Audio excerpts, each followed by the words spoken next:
Ja, nekako se vam ponavlja tale zgodba o obdobjih zelo dobre igre in obdobjih malo slabše igre in na koncu se to tudi pozna nekako na rezultatih. Ena točka do sedaj na 4 tekmah, tudi danes je bil sestanek v prvem polčasu podobno kot na prvi tekmi velik, potem skoraj da preobrat v drugem, kaj bi rečete na to? Ja, najprej čestitke Ormožu za zasluženo zmago, za 2 točki.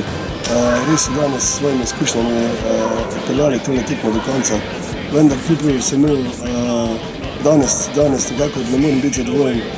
Ne morem biti zadovoljen s prvim polčasom, kajti v obrambi smo igrali katastrofalno slabo. Brez prave želje po prekinitvi njihovega napada, imeli so zelo tekočo igro, mi nismo se držali dogovora, nismo prekinjali njihovih napadov in to nas je drago stalo. Nabrali smo si prevelik zaostanek in tudi kljub fanatične borbenosti v drugem delu res pravim pristopu, to kar sem pričakoval od mojih fantov že v prvem, smo se sicer uspeli približati, vendar malo se nam prišle moči, preveč smo se strošili s to globoko obrambo.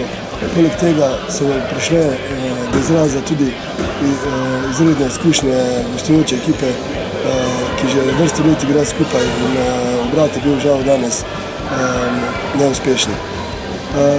Glede na potek celotne tekme lahko rečem, da v napadu je en viden napredek, da napredujemo, da igramo s tekmo bolje, vendar se nam pojavljajo ti deli igre, ko smo res zelo neskoncentrirani, premalo agresivni in to nas stane več točk trenutno. Tako je bilo v Ljubljani drugi polčas, tako je bilo danes prvi polčas. V obrambi smo enostavno premegli in to bomo mogli popraviti, če bomo želeli do točke. Ja, priložnosti za osvajanje točk v tej sezoni še več kot dovolj, do konca je namreč še 22 krogov. Verjetno bo ravno na tem največ poudarka v naslednjih treningih, da boste to obdobje boljše igre raztegnili vendarle na celotno srečanje.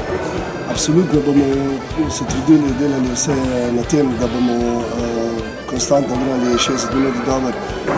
Zdaj konec koncev je danes prva tekma, ko smo imeli malo širši kader, tudi na zunanjih pozicijah. Nekateri jasno niso še pravi formi, ampak ni za to treba je nadaljevati z delom, edino trdno delo nam bo prineslo želene uspehe in to je zdaj pred nami. Ja, mi vam seveda želimo čim več uspehov v nadaljevanju sezone in pa hvala za vaš odgovor. Tudi vam hvala lepa.